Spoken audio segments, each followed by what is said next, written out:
hoş geldiniz. Bugün sizlerle patatesli mantı yapıyoruz. El açması harika oluyor. Hızlıca tarife geçiyorum. Öncelikle 1 su bardağı suyum var. 1 adet yumurta kırıyorum.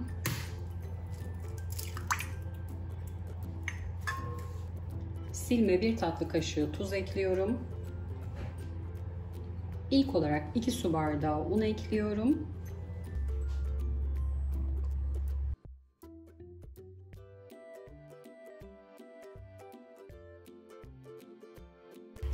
Oldukça sert bir hamur yoğurmaya çalışacağız. Unu azar azar ekleyip kıvamını bakalım.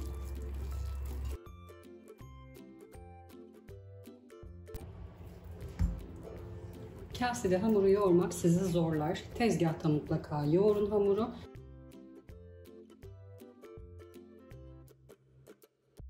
Katı bir kıvam alana kadar mutlaka un eklemeye devam edin. Pürsüz olana kadar yoğuruyorum.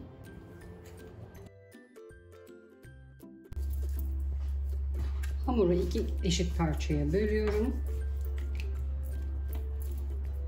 Yine şöyle beze haline getirelim. Hamuru bir miktar dinlendirmemiz gerekiyor. En az yarım saat kadar dinlendirirsek açarken zorlanmayız. Bu şekilde açmaya çalışırsak hem hamuru açtıkça toparlanır hem de çok fazla kol gücü gerekiyor. O yüzden de mutlaka dinlendirin hamuru. Hamurları dinlendireceğim tepsiye bir miktar un serpiyorum yapışmaması için. Hamuru bu şekilde bezeliyorum.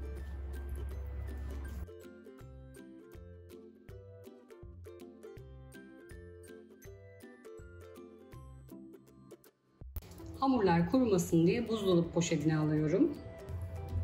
Toplamda 3,5 su bardağından biraz daha fazla un kullandım. Yine azar azar eklemeyi unutmayın. Mantıyı patatesle hazırlayacağız demiştik. 3 adet haşlanmış patatesim var. Şöyle göstereyim. Kişi sayısına göre hamur miktarını ve patates miktarını artırabilirsiniz. 1 adet büyük boy soğan kullanıyorum. İnce ince yemeklik doğruyorum. Soğanları küçük bir tencereye alıyorum.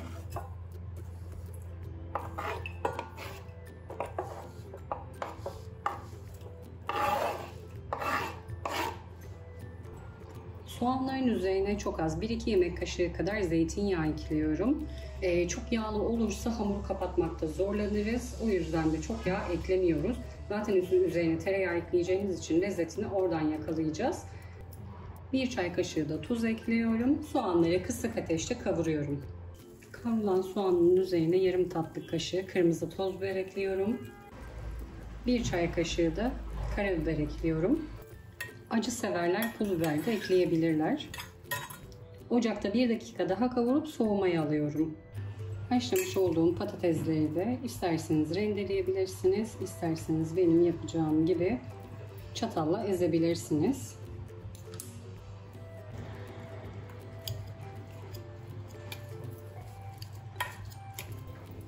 İç harcımız hazır. Mantı hamurumuz da dinlendi. Mantımızı açmaya başlayabiliriz.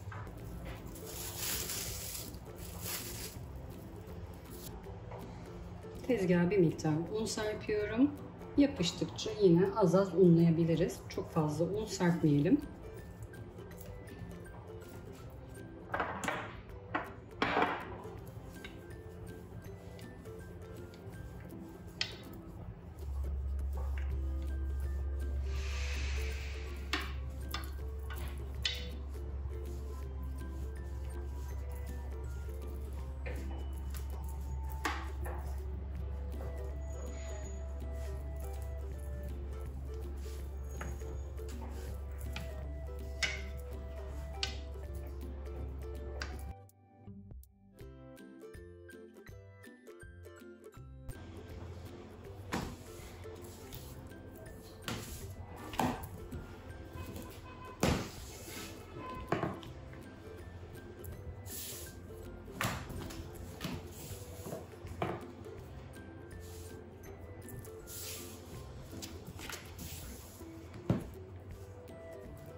Hamurumu çok kalın açmadım, çok da ince bırakmadım.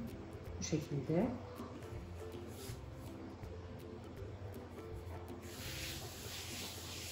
Hamurun ön yüzünü bir miktar unluyorum.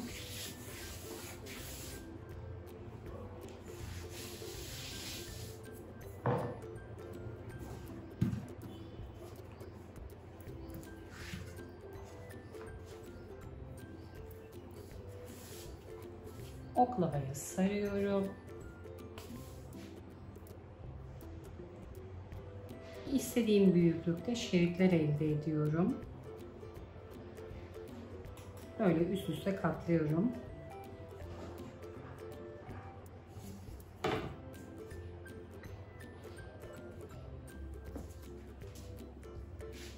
Bir bıçak yardımıyla 3 parmak kalınlığında kesiyorum.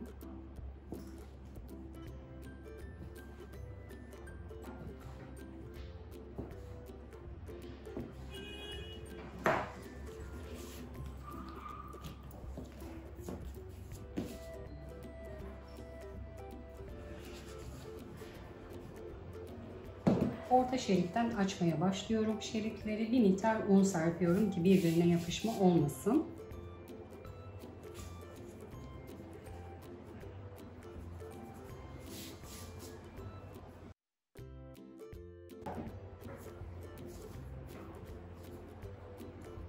Yine 3 parmak kalınlığında kesiyorum.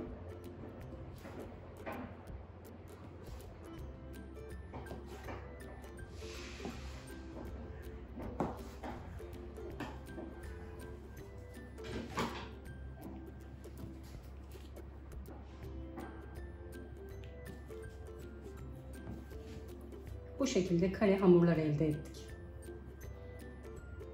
Diğer bezeyi de aynı şekilde açıp geliyorum. Kareler kesmiştik bu şekilde. Şu uç kısımları tencerede içini doldurmadan haşlayabiliriz.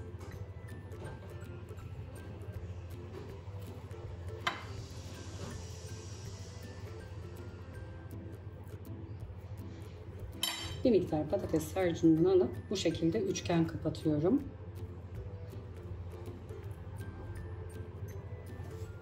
Dilerseniz bunu böyle tezgahta da halledebilirsiniz.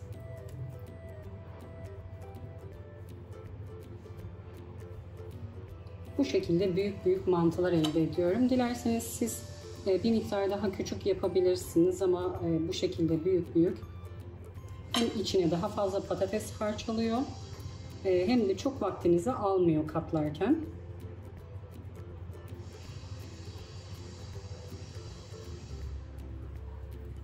Temiz bir havlu serdiğim tepsiye diziyorum.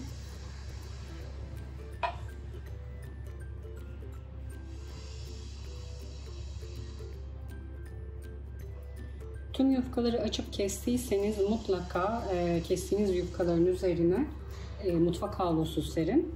Kurumasınlar. Kuruduğu zaman kapatmanız zorlaşacaktır.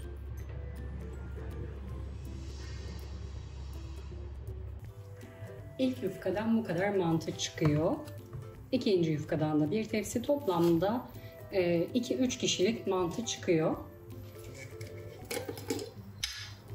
Tencerede suyu kaynattım. Geniş bir tencere kullanıyorum. Bir tatlı kaşığı tuz ekliyorum. Yapışmaması için de 1-2 yemek kaşığı kadar sıvı yağ ekliyorum.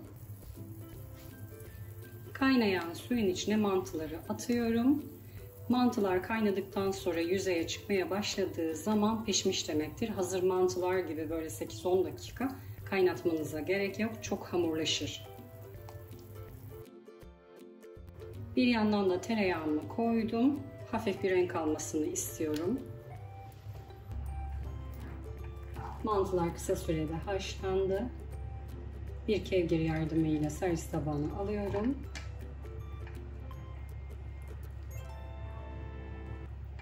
Dilerseniz sarımsaklı yoğurtla, dilerseniz de benim yaptığım gibi ceviz ve tereyağıyla servis edebilirsiniz.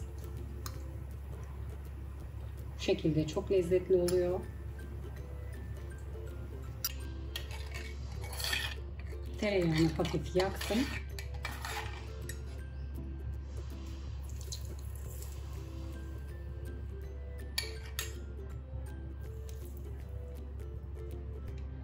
Aşırı lezzetli bir tarif. Mutlaka deneyin. Çok da zamanınızı almıyor. El açması harika. Patatesli mantıyı mutlaka deneyin. Videonun altına yorumlarınızı bekliyorum. Bu şekilde iç dokusunu da göstermek istiyorum.